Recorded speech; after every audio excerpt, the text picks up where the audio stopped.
அமெரிக்க மக்கள் ட்ரம்ப்பை தேர்ந்தெடுத்தது என்னவோ அந்த நாட்டுக்கு அதிபராவதற்கு மட்டும்தான். ஆனால் அவர் உலகத்திற்கான அதிபராக தன்னை நினச்சிக்கிட்டு இப்போ நாடு பிடிக்கக்கூடிய ஆசையில் எல்லா நாடுகளையும் கைப்பற்றக்கூடிய வேலையை செய்ய தொடங்கியிருக்கார். இது 3ஆம் உலகப் போருக்கான வழிவகுக்கும் அப்படின்னு நம்ம பல தடவை சொல்லியிருக்கோம். பட் இங்கே நம்ம பேசக்கூடிய விஷயம் இது அமெரிக்காவுக்கே ஆபத்து அப்படிங்கிறது தான். ட்ரம்பினுடைய ஆடியோ ஒன்று ரிலீஸ் ஆகிருக்கு. அந்த ஆடியோ அமெரிக்க மக்களையே களங்கடிக்க வைக்கக்கூடிய ஒரு செய்தி. தவிர ஈரானுடைய 500 அப்படிங்கிற ஒரு வேர்டு அது இன்னைக்கு பேசு பொருளாக மாறி இருக்கு. அந்த 500 அப்படிங்கிற வார்த்தைக்குள்ள ஈரான் புதைத்து வைத்திருக்கக்கூடிய ரகசியம் என்ன? ஈரான் அமெரிக்காவுக்கு கொடுத்திருக்கக்கூடிய எச்சரிக்கையா? அப்படி என்ன அது ரகசியம் பொதிந்தது? டீட்டெயில்டாக பேசலாமா? வாங்க பார்க்கலாம் உறவுகளே. இது பிரசாத் சிக்னேச்சர். சென்னையோட மற்றொரு அடையாளம் M1 மொபைல் ஷோரூம். உலகத்தரம் வாய்ந்த மொபைல்களை உள்ளூர் சந்தையில் கம்மியான ரேட்டுக்கு அதுவும் ஆஃபரோடு கொடுக்குறாங்க. வாரண்டியோட கேரண்டியும் கன்ஃபார்ம். எல்லா டைப் ஆஃப் மொபைலும் இங்கே வாங்கலாம். ஆன்லைன்லேயும் இருக்குது, ஆஃப்லைன்லேயும் வாங்கிக்கலாம். தொடர்புக்கு 7305258665 இந்த நம்பருக்கு காண்டாக்ட் பண்ணுங்க. உங்களுடைய தொழில் சம்பந்தமான விளம்பரங்களை நமது சேனலில் ஒளிபரப்ப உங்களுக்கான அருமையான வாய்ப்பு. இட்ஸ் அன்கிளாசிஃபைடு. ஓகே, இப்போ என்னன்னா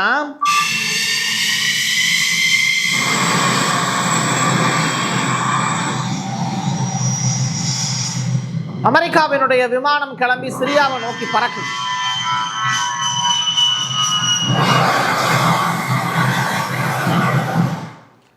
சூப்பராக பறந்து போய் ஒரு இடத்த அட்டாக் பண்ணுது. சிரியாவில் ஒரு முக்கியமான பிளேஸ். அது எந்த இடம் அப்படிங்கிறது ஒரு பக்கம் இருக்கட்டும். சிரியாவினுடைய ISIS தளங்கள் மீது அமெரிக்கா அட்டாக் நடத்துகிறாங்க. சிரிய அதிபர் அல்சாரா அதை வேடிக்கை பார்க்குறார். இவர் அல்கொய்தாவில் இருந்தாருன்னெலாம் சொல்கிறாங்க. பார்த்தா அப்படி தெரியவே இல்லை. சிரியாவினுடைய தளங்கள் மீதே டைரக்டாக அட்டாக் நடத்துகிற போது அவர் அமைதியாக இருக்கார். ஒருவேளை திடுதுப்புன்னு காந்தியாக மாறிவிட்டாரா அப்படிங்கிறது தெரியலை. இன்னொரு புறம் பொட்டி பொட்டியாக பணம் வந்து அவருடைய அதிபர் மாளிகைக்கு ட்ரம்ப் சைடில் இருந்து போயிருக்கு அப்படிங்கிறது தான் யதார்த்தமான உண்மை.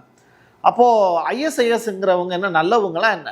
அவங்க உலகம் முழுவதும் எவ்வளவு தவறு பண்ணுறாங்க, அமெரிக்கா செய்கிறது சரிதான பிரசாத் அப்படின்னு கேட்டால் ஆமாம், எக்ஸாக்ட்லி. தவறு செய்பவர்களை தண்டிக்கக்கூடிய இடத்தில் அமெரிக்கா இருக்கிறது அப்படின்னு நீங்கள் நினச்சிங்க அப்படின்னா அதையும் ஏற்றுக்கொள்ள வேண்டியது தான். ஆனால் ஒரு நாட்டினுடைய அதிபர் உட்கார்ந்துருக்கும் போது அவருடைய அனுமதியே இல்லாமல் அமெரிக்கா சிரியாவில் ஆட்டம் போடுறாங்க அப்படின்னா இதற்கு ஒவ்வொரு நாட்டினுடைய அதிபர்களும் ஓகே ஓகே அப்படின்னு சொல்லக்கூடிய பட்சத்தில் நாளைக்கு இந்தியாவுக்கும் இதே மாதிரியான ப்ராப்ளம் வருமோ அப்படின்னு நமக்கு நினைக்க தோணுது. அதுதான் இங்கே பிரச்சனை. சரி, சிரியாவில் நடக்கக்கூடிய விஷயத்தை சும்மா சாதாரணமாக பார்த்துட்டோம்.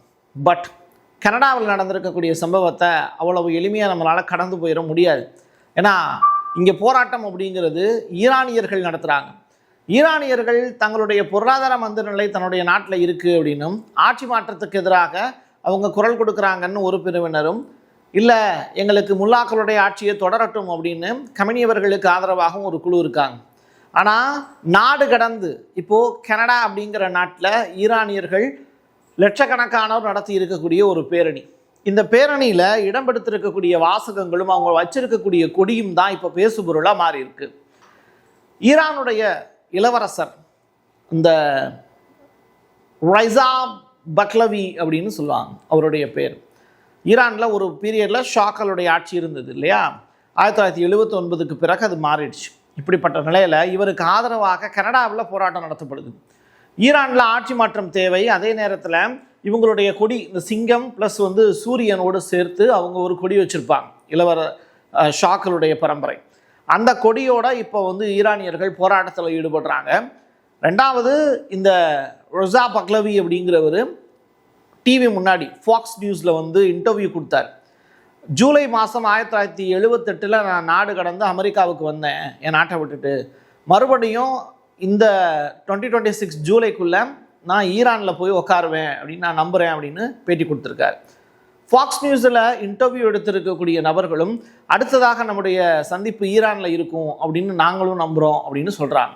ஒட்டுமொத்த அமெரிக்க மீடியாவுமே ஈரானை அடுத்ததாக அமெரிக்கா கைப்பற்ற போகுது அப்படிங்கிற மாதிரியான விஷயங்களை தான் ஊர்ஜினப்படுத்துகிறாங்க. இது உண்மையா அப்படின்னு கேட்டால் அது ரிலேட்டடான வீடியோ ஒன்று நம்ம பார்ப்போம்.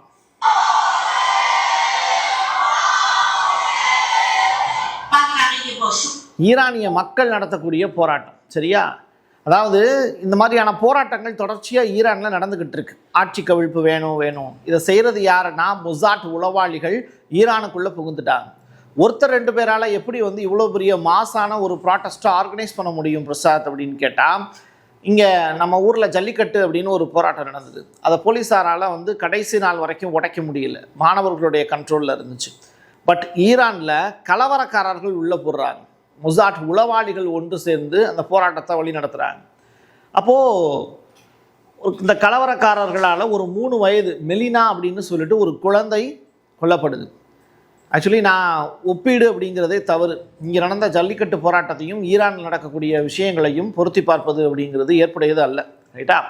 ஈரானுக்குள்ள ஹண்டலா அப்படிங்கிற மொசாட் உளவாளிகள் ஒரு 600 பேர் உள்ளே புகுந்திருக்காங்க அப்படிங்கிறது ஈரான் சைடில் இருந்து, அரசு சைடில் இருந்து சொல்லியிருக்கக்கூடிய ஒரு தகவல். அப்போது ஈரானுக்குள்ளே இவ்வளவு உளவாளிகள் உள்ளே புகுந்து ஆட்டம் காட்டும் போது இவங்களில் சில பேரை ஈரான் அரசு தூக்கிலிட்டதாக ஒரு செய்தி ஒன்று பரவுது. ஐஆர்ஜிசியிலேருந்து இந்த ரிப்போர்ட்டையும் ஃபைல் பண்ணுறாங்க. இதுக்கு அமெரிக்கா சும்மா விட்டுருமா அப்படின்னு நீங்கள் யோசிச்சு பார்த்துக்கோங்க. அதுக்கான பதிலை நான் சொல்கிறேன். இப்போது ஈரானில் கண்டினியூஸாக இரவு நேரத்துலையும் போராட்டம் நடக்குது. இரவு நேரத்தில் நடக்கக்கூடிய போராட்ட காட்சிகள் நீங்கள் பார்த்தீங்க. 62 மணி நேரமாக மின்சாரம் துண்டிக்கப்பட்டிருக்கு ஈரானில். மக்களுடைய இயல்பு வாழ்க்கை முடங்கிருச்சுன்னு சில நேரத்தில் சொல்கிறாங்க. பட் சில இடங்களில் இயல்பு வாழ்க்கை சரிவர போயிட்டுருக்கு அப்படிங்கிற தகவலும் கிடச்சிருக்கு.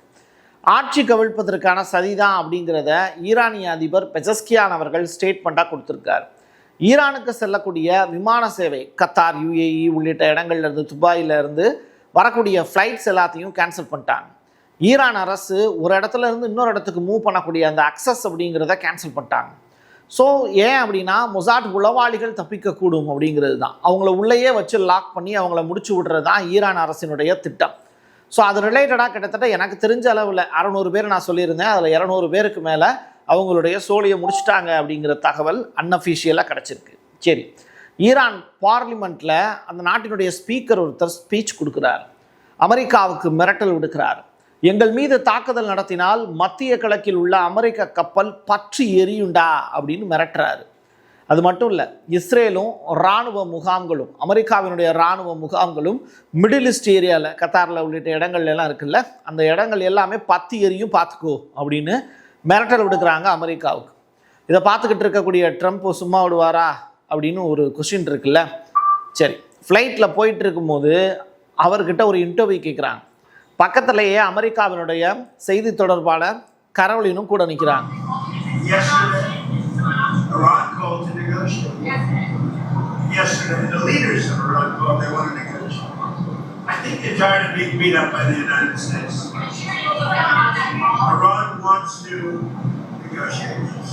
Iran wants to negotiate. சரி, அமெரிக்க அதிபர் ட்ரம்ப் பேசியிருக்கக்கூடிய வார்த்தைகளுடைய தமிழாக்கம் என்னன்னு நான் சொல்லிடுறேன். ஈரான் தலைவர்கள் என்னை தொலைபேசியில் அழைத்து பேச்சுவார்த்தை நடத்த விரும்புவதாக தெரிவித்தனர். சரியா? அமெரிக்காவினுடைய தாக்குதல்களில் ஈரான் சோர்வடைந்திருக்கக்கூடும் என நான் நம்புகிறேன் அப்படின்னு இப்போது ட்ரம்பே ஸ்பீச் ஒன்று கொடுத்துருக்கார். ஆக மொத்தத்தில் ஈரானும் இப்போது தாங்கிட்ட இருக்கக்கூடிய ஆயிலில் ஒரு குறிப்பிட்ட சதவீதத்தையோ இல்லை வெனிசுலாவோடு கொண்டிருக்கக்கூடிய உறவையோ கட் பண்ணுறதுக்கான எல்லா டீல்லையும் சைன் பண்ண வேண்டியது இருக்கும். JCPOA ஒப்பந்தத்திலையும் கையெழுத்திட வேண்டியது இருக்கும். இருக்கக்கூடிய யுரேனியத்தை அணு ஆயுதமாக மாற்றுவதற்கான முயற்சியும் தோல்வியடையக்கூடும். இப்படி ஏகப்பட்ட டிமாண்டை அமெரிக்கா வைப்பாங்க. அப்படி இல்லை அப்படின்னா ஷாக்களுடைய ஆட்சியை அங்கே கொண்டு வர்றது எங்களுக்கு ரொம்ப ஈஸி அப்படின்னு கண்டிப்பாக டீல் பேசுவாங்க. இதுக்கு ஈரானுடைய கமினியவர்களும் அதிபர் பெஜஸ்கியானும் ஒத்துப்பாங்களா அப்படிங்கிற கொஸ்டின் மார்க் இருக்குது. சரி, இந்த காட்சி ரொம்ப ரொம்ப முக்கியத்துவம் வாய்ந்தது. நீங்கள் ஆரம்பத்தில் பார்த்த ஒரு வார்த்தை, ரைட்டா, ஒரே நேரத்தில் 500 அப்படிங்கிற வார்த்தைக்கான அர்த்தம் இதுதான். பாருங்கள், ஒரு மிசைலு வெவ்வேறு டைரக்ஷனில் திருத்துப்புன்னு அட்டாக் பண்ண வேண்டிய நேரத்தில் பிரிஞ்சு போகுது. சரியா? அது மட்டும் கிடையாது, இது நான் காமிக்கக்கூடிய ஆயுதங்கள் எல்லாமே ஈரானுக்கு சொந்தமானது. இவ்வளவு மிசைல் நாங்கள் வச்சுருக்கோம் அப்படின்னு ஈரான் வெளியிட்டு இருக்கக்கூடிய மிக முக்கியமான வீடியோ தான் இது. சரியா? வெடித்து சிதறக்கூடிய காட்சிகள்லாம் அவங்க நடத்தி இருக்கக்கூடிய சோதனையினுடைய வெற்றி தான் அது. சரி, இவ்வளவு தூரம் ஆயுதங்கள் இவங்க வச்சுருக்காங்க, இவங்க யாருக்கு எதிராக அதை பயன்படுத்த போகிறாங்க, எப்படி பயன்படுத்த போகிறாங்க? ஒரே நேரத்தில் ஈரானால் 500 கைபார் அப்படிங்கிற ஏவுகணையை ஏவ முடியும் அப்படின்னு. இப்போ இந்த 500 ஏவுகணைகளும் எப்படி செயல்படும் அப்படிங்கிறத நீங்கள் வீடியோ காட்சிகளாக பார்த்துருப்பீங்க. 2000 கிலோமீட்டர் தாண்டி கூட அது பயணப்படும். ஆனால் அமெரிக்காவுக்கும் ஈரானுக்கும் இடையில் இருக்கக்கூடிய தூரமே 12,000 கிலோமீட்டர். டைரக்ட் அக்சஸ் அப்படிங்கிறது அமெரிக்காவில் மட்டும்தான் முடியும். B2 பாம் வச்சு அட்டாக் பண்ணலாம் ஈரானை. பட் ஈரான்கிட்ட அந்த அளவுக்கான அணு ஆயுதங்கள் இல்லை. இப்படிப்பட்ட நிலையில் ஆனால் ஈரான்கிட்ட வேற ஒரு விஷயம் இருக்குது. அதாவது 1.5 டன் வெடிபொருளை சுமந்து சென்று இந்த 2000 கிலோமீட்டர் தாண்டி போய் அது அட்டாக் பண்ணும். அதை இடைமறிக்கக்கூடிய ஆயுதங்கள் அப்படிங்கிறது இல்லை அப்படின்னு சொல்கிறாங்க. ஏர் டிஃபென்ஸ் சிஸ்டமே ஃபெயிலியர் ஆயிரும் அப்படின்னு சொல்கிறாங்க. எதுக்கு? எதிர்த்தாப்பில் இருக்கக்கூடிய நாட்டோட ஏர் டிஃபென்ஸ் சிஸ்டம் ஃபெயிலியர் ஆயிரும்.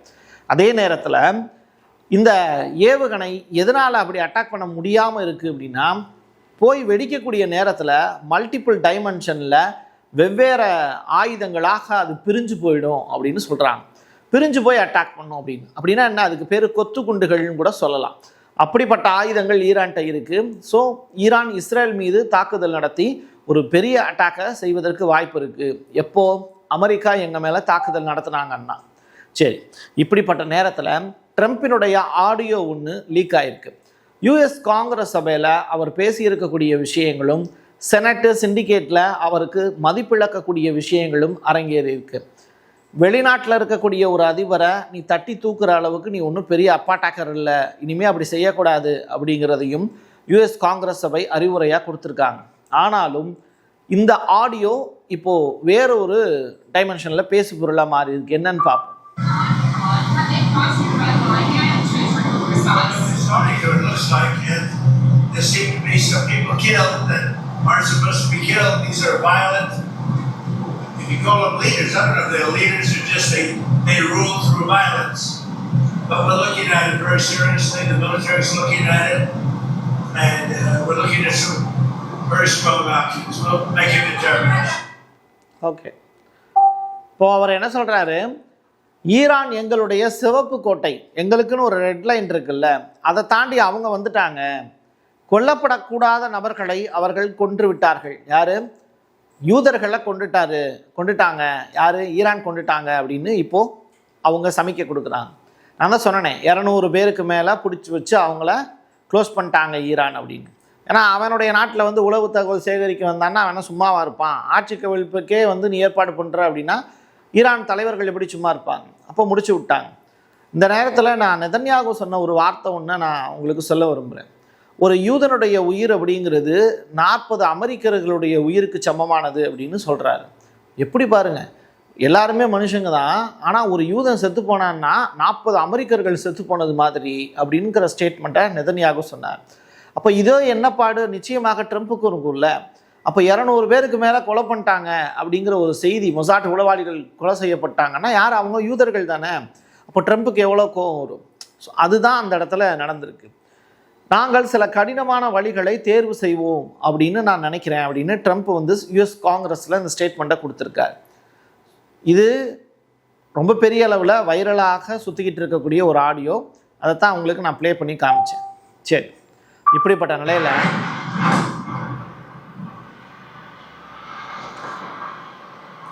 ஒரு கட்டணம் ஒன்று முற்றிலுமாக அட்டாக் செய்யப்பட்டு வெடித்து செதறக்கூடிய காட்சிகளை தான் இப்போ நீங்கள் பார்த்தீங்க. இது எந்த இடம்னா, இஸ்ரேல் லெபனானுடைய கர்கட்டா அப்படிங்கிற அந்த நகரத்தின் மீது ஒரு தாக்குதல் இரவு நேரத்தில் நடத்தியிருக்காங்க. அடுக்குமாடி குடியிருப்பு இருக்குல்ல, அதன் மீது நடத்தப்பட்ட தாக்குதலில் மண்ணோடு மண்ணாக அந்த கட்டடம் சரிஞ்சு விழுந்துருச்சு. அந்த கட்டடத்துக்குள்ளே எவ்வளவு மக்கள் இருந்தாங்க அப்படிங்கிற விவரம் இன்னும் வெளியிடப்படலை. இருந்தாலும் அவங்கெல்லாம் இறந்து போயிட்டாங்க அப்படிங்கிற தகவல் மட்டும் ரிலீஸ் ஆகிருக்கு. கவுண்ட் இன்னும் தெரியல. கான் அப்படிங்கிற ஒரு நியூஸ் ஏஜென்சி ஒரு முக்கியமான செய்தி ஒன்று கொடுத்துருக்காங்க. அமெரிக்கா ஈரான் மீது விரைவில் தாக்குதல் நடத்துவதற்கான வாய்ப்பு இருக்குது. கமினி குறிவைக்கப்பட்டால் உலகளாவிய ஜிகாத் பரவுவதற்கு வாய்ப்பு இருக்குது அப்படிங்கிறது இந்த கான் நியூஸ் செய்தியாக வெளியிட்டிருக்காங்க. அப்போது கமினி தான் அவங்களுடைய டார்கெட் அப்படிங்கிற மாதிரி இருந்தது அப்படின்னா, வேர்ல்டு வைடாக இருக்கக்கூடிய ஒரு பெரிய ஒரு நெட்வொர்க் வந்து இயங்க வைப்பதற்கான ஒரு பெரிய வாய்ப்பு இருக்குன்னு சொல்கிறாங்க. ஈரான்லையும் கிறிஸ்தவர்கள் ஒரு 3 லட்சம் பேர் வாழ்கிறாங்க, 200 சர்ச் இருக்குது அப்படிங்கிறதையும் அந்த நியூஸ் வந்து நினைவுபடுத்துது. உங்களுக்கு கோஇன்சிடென்ஸ் புரியும்னு நினைக்கிறேன். இப்படிப்பட்ட நிலையில் ஈரானில் இவ்வளவு பெரிய ஆட்சி கவிழ்ப்பு எதனால் வந்து மொசாட் சதி செய்கிறாங்க அப்படின்னா, அங்கே ஷாக்களுடைய ஆட்சியை கொண்டு வரணும், இஸ்ரேலுக்கு பாதகமான ஆட்சி அந்த இடத்துல இருக்கிறதா அவங்க ஐயப்படுறாங்க. அப்போது அந்த நெட்டெல்லாம் கட் பண்ணிட்டாங்கல்ல அரசு, அதுக்கு பதிலாக ஸ்டார்லிங்கினுடைய சேவை அங்கே கொடுக்கப்பட்டுச்சு. பட் ஸ்டார்லிங்கினுடைய சேவை கொடுக்கப்பட்டுச்சுன்னா போராட்டம் மறுபடியும் பெரிய லெவலில் வலுப்பெறும். இதை தடுத்து நிப்பாட்டுறதுக்கு ஈரான் அரசு ரஷ்யாவினுடைய துணையோட ஐஆர்ஜிசி தன்னுடைய இராணுவ முகாம்கள் மூலிமா தொடர்பு கொண்டு ஒரு பெரிய ஜாமர் ஒன்றை ஈரானில் அப்ளை பண்ணாங்க. இதில் ஸ்டார்லிங்க் தோற்று போச்சு. இந்த மெட்டீரியல் மூலிமா முழுவதுமாக ஈரானில் இன்டர்நெட்டை கட் பண்ணாங்க. அதற்கு பிறகு தான் ஈரான் இப்போ இயங்க ஆரம்பிச்சிருக்கு. மக்கள் போராட்டத்தை களத்தை விட்டு தங்களுடைய வேலைகளுக்கு போக ஆரம்பிச்சிருக்காங்க. இலவசமாக அவங்களுக்கு $7 கொடுக்கப்படும் அப்படின்னு அனௌன்ஸ்மெண்ட்டும் அரசு சைட்லேருந்து போயிருக்கு. அதை சில பேர் ஏற்றுக்கிட்டாங்க, பல பேர் வந்து ஏற்றுக்கல. மொசாட் உளவாளிகளுடைய சதி, பரவல், முறியடிப்பு அப்படிங்கிற தகவல் கிடச்சிருக்கு. லாஸ்ட் 24 ஹவர்ஸில் ஈரானில் போராட்டங்கள் 200க்கும் மேற்பட்ட போராட்டங்கள் நடந்தது. அந்த போராட்டங்கள்லாம் முடிஞ்சிருச்சு அப்படின்னு சொல்கிறாங்க. இருந்தாலும் சில இடங்களில் போராட்டங்கள் நடக்குதுல்ல, அதை பல்வேறு இடங்களில் நடக்கிறதாக செய்திகள் பரப்பப்பட்டு கொண்டிருக்கிறது அப்படிங்கிற செய்தியும் இந்த இடத்துல சொல்ல வேண்டிய தேவை இருக்குது. ஆனால் ட்ரம்ப் இன்னும் அமைதி அடையலை. ஈரான் தலைவர்களும் ட்ரம்ப்பும் இன்னும் பேச்சுவார்த்தையை முடிக்கல. இப்படிப்பட்ட நிலையில் ஈரான் மீது வெகு விரைவில் அமெரிக்கா தாக்குதல் நடத்துவதற்கான வாய்ப்பு இருக்குது அப்படின்னு தான் கணிக்கப்படுது.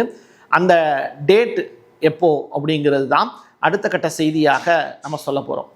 என் கையெழுத்து என் மக்களுக்கானது உறவுகளே. மீண்டும் ஒரு பதிவில் சந்திக்கலாம். நன்றி, வணக்கம். சென்னையோட மற்றொரு அடையாளம் M1 மொபைல் ஷோரூம். உலகத்தரம் வாய்ந்த மொபைல்களை உள்ளூர் சந்தையில் கம்மியான ரேட்டுக்கு, அதுவும் ஆஃபரோடு கொடுக்குறாங்க. வாரண்டியோட கேரண்டியும் கன்ஃபார்ம். எல்லா டைப் ஆஃப் மொபைலும் இங்கே வாங்கலாம். ஆன்லைன்லேயும் இருக்குது, ஆஃப்லைன்லேயும் வாங்கிக்கலாம். தொடர்புக்கு 7305258665 இந்த நம்பருக்கு காண்டாக்ட் பண்ணுங்க. உங்களுடைய தொழில் சம்பந்தமான விளம்பரங்களை நமது சேனலில் ஒளிபரப்ப உங்களுக்கான அருமையான வாய்ப்பு.